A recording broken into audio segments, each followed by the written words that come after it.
Assalamualaikum warahmatullahi wabarakatuh. Selamat datang di pembahasan panduan modul 3 dalam praktikum proses sistem manufaktur antropometri. Dimulai dari bab 1 pendahuluan, berisikan gambaran umum, pengertian antropometri, dan gambaran dari implementasi. Kemudian untuk bab 2, pengumpulan dan pengolahan data, meliputi pengumpulan dan pengolahan data. Jangan lupa prolog teman-teman. Kemudian masuk ke 2.1 merupakan subbab pengumpulan data. Prolog ya teman-teman, jangan lupa. Di situ merupakan uraian mengenai pengumpulan data yang akan digunakan pada modul 3. Kemudian masuk 2.1.1 merupakan data fasilitas kerja. Di sana ada prolog mengenai data fasilitas kerja yang akan diamati pada modul 3. Sertakan gambar 2D dan 3D-nya ya. Masuk pada subbab 2.1.2 merupakan data antropometri.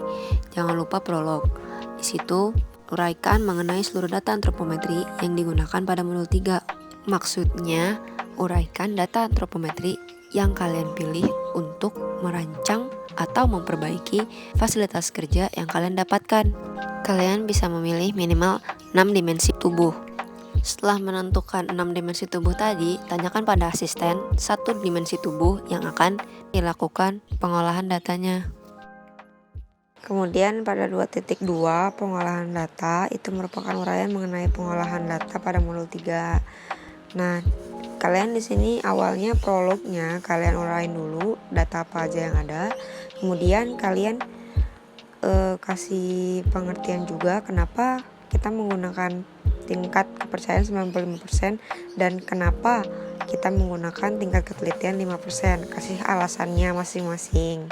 Kemudian ada 2.2.1 itu merupakan uji keseragaman data.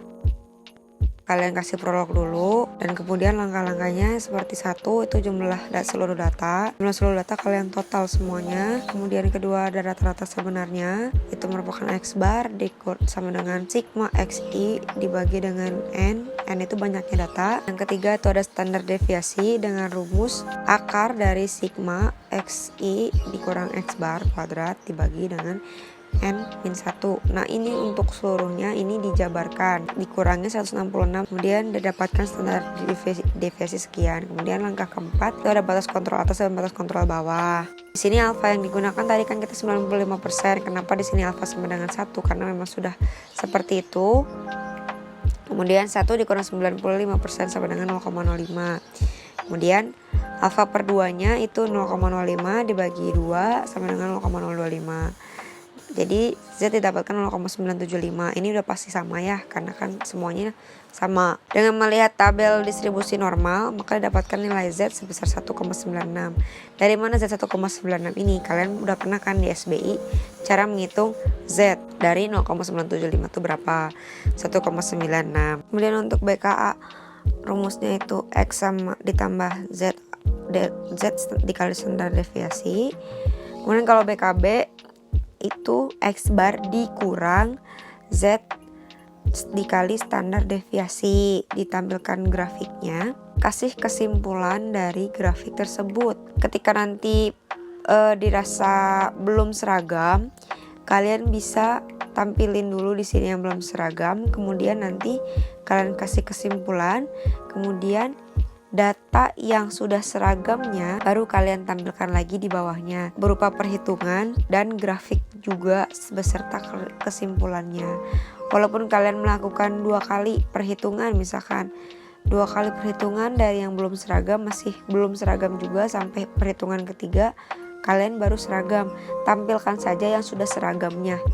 Jadi 1 yang belum seragam dan yang kedua itu yang sudah seragamnya saja. Jadi perhitungan yang belum seragam yang 2 kalinya lagi itu nggak usah ditampilin. Kemudian rekapitulasi semua dimensi yang telah kalian pilih tadi dan sudah diasistensikan ke asisten masing-masing. Yang sudah seragamnya saja. Kemudian 2.2.2 itu uji kecukupan data. Terus kalian jangan lupa kasih prolog juga. Rumusnya ini seperti yang di panduan. Z itu tadi 1,96, alfa itu tadi yang kita gunakan derajat ketelitiannya berapa. Kemudian kalian jabarkan semua perhitungannya. Nah, N di sini itu merupakan data yang tadi sudah dicoret. Maksudnya dicoret tuh tadi misalkan kalian seragamnya tuh datanya tuh ada berapa totalnya, berarti nggak seragam dibuang, tinggal yang seragamnya itu jumlah datanya kalian ada berapa. Nanti jabarin semuanya di perhitungan ini, dapat aksennya.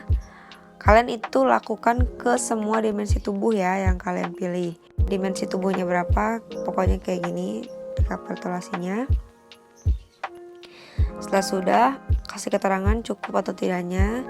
Kemudian 2.2.3 itu kalian masuk ke uji kenormalan data. Kalian jangan lupa kasih prolog. Kemudian langkah pertama itu menentukan jumlah kelas. B, menentukan rentang kelas. Di sini data maksimum, data minimum, maksudnya data maksimum adalah misalkan yang tadi yang dimensi yang kalian pilih data paling tingginya 173 dan data paling rendahnya itu 157 cm misalkan. Berarti 173 dikurang 157.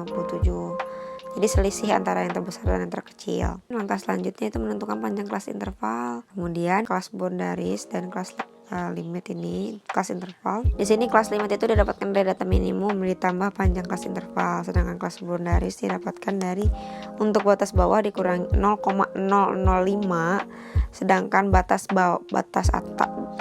atas ditambah 0,05. Kayak misalkan di sini kelas bawahnya tadi kita dapat 157 kan, berarti ditambah 2,67 tadi itu kita dapat 159,67. Sebelum 159,67 ini kan 159,66. Kalian tulis di situ, ditulis di batas atasnya 159,67 ditambah 2,67 tadi. Hasilnya 162,34 kan. Nah, sebelum 162,34 kalian tulis di pas atas yang di nomor 2 itu 162,33.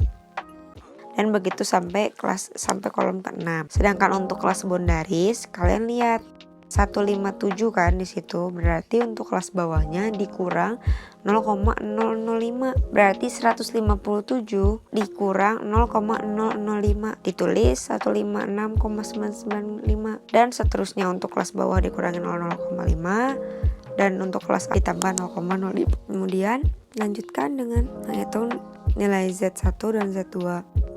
Nah, batas bawah kelas boundaries kalian hitung dari 1, 1, 1, 1, 2 sampai 1, 6.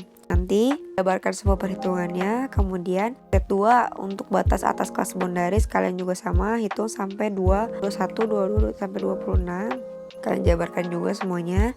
Kemudian kalian rekap seperti tabel berikut. Setelah kalian rekap, kalian langsung ke langkah selanjutnya, yaitu tentukan luas kurva.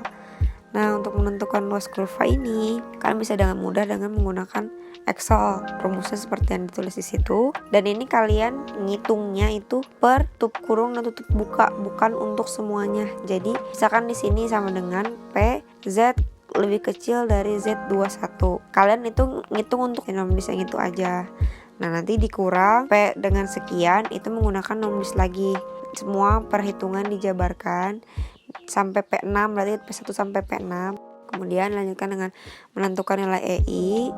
Nilai EI itu rumusnya N dikali luas kurva, di mana EI-nya itu tadi datanya berapa yang udah seragam, kemudian dikali sama perhitungan yang tadi didapatkan hasilnya 2,61. Kemudian kalian hitung semuanya sampai E6. Nah, setelah itu kalian lakukan rekapitulasi uji kenormalan tadi. Kalian lakukan tabel seperti ini. Untuk membuat EI gabungan ini, kalian lihat di sini.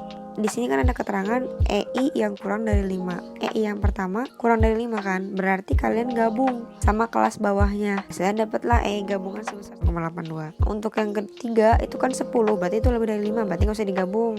Ini juga 10,84, lebih dari 5 nggak usah digabung. Ini juga 7,92, lebih dari 5 nggak usah digabung. Nah, yang di bawah ini kan 3,9 kurang dari 5 kan? Berarti digabung sama kelas atasnya, didapatkan 11,82. Untuk kolom kesampingnya mengikuti dari si EI gabungan ini. FI ini tinggal hitung aja ya, dari ini menggunakan Excel juga bisa, jadi biar langsung nanti kalian total jumlah.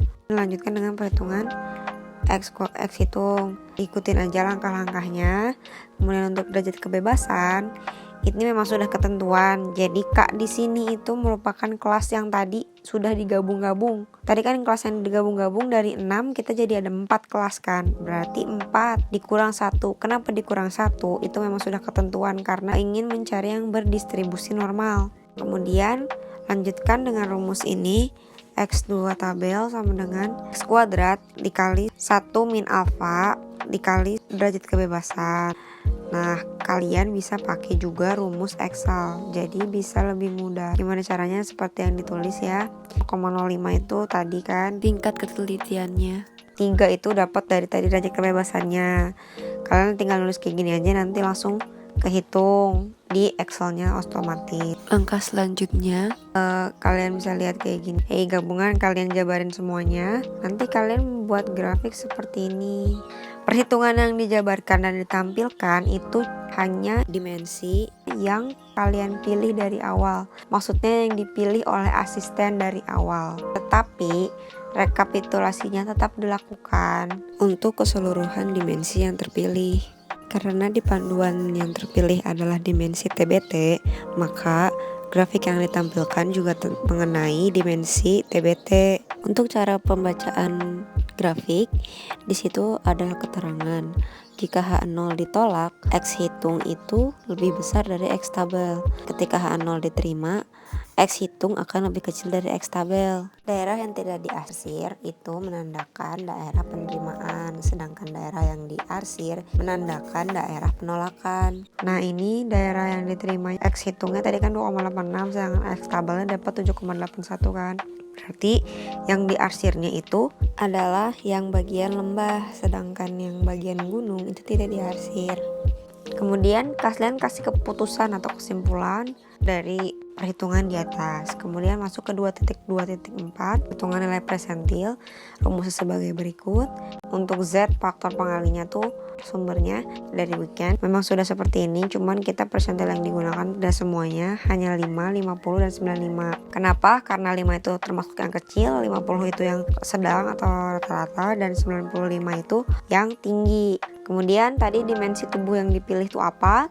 Diketahuinya tadi X barnya berapa, terus standar deviasinya berapa, kalian hitung persentil 5, 50 sama 95.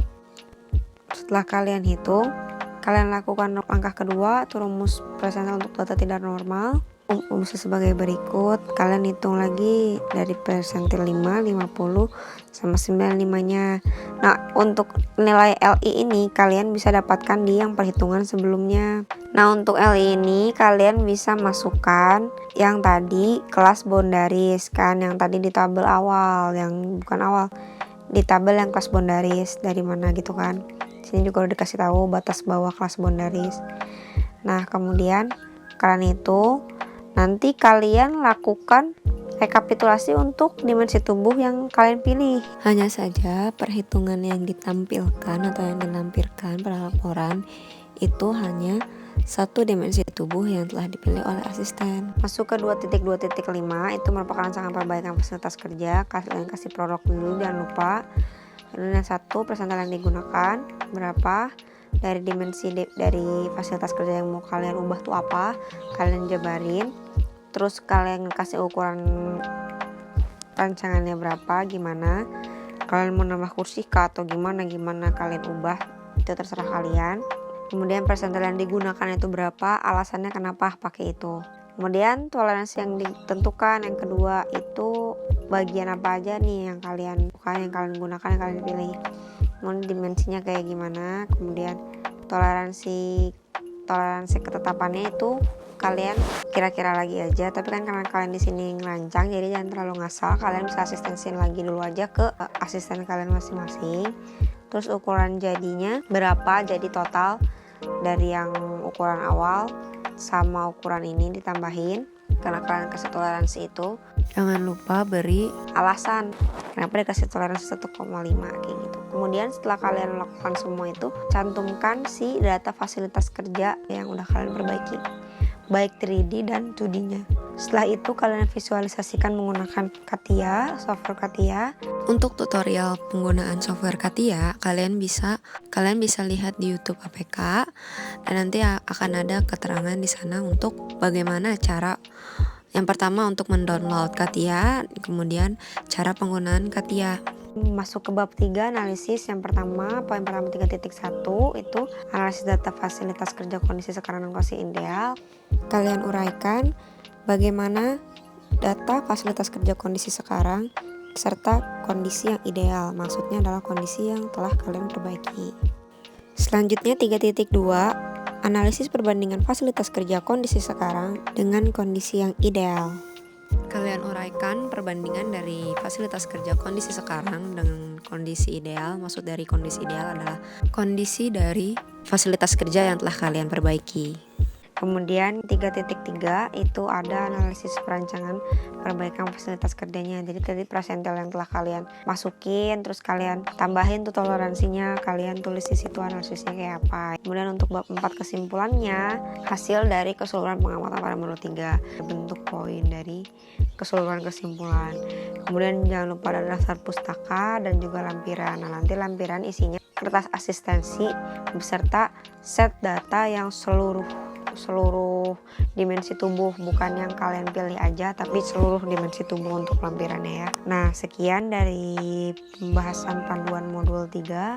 Semoga bermanfaat. Tetap semangat dalam melakukan praktikum PSM ini. Wabillahi taufiq wal hidayah. Wassalamualaikum warahmatullahi wabarakatuh.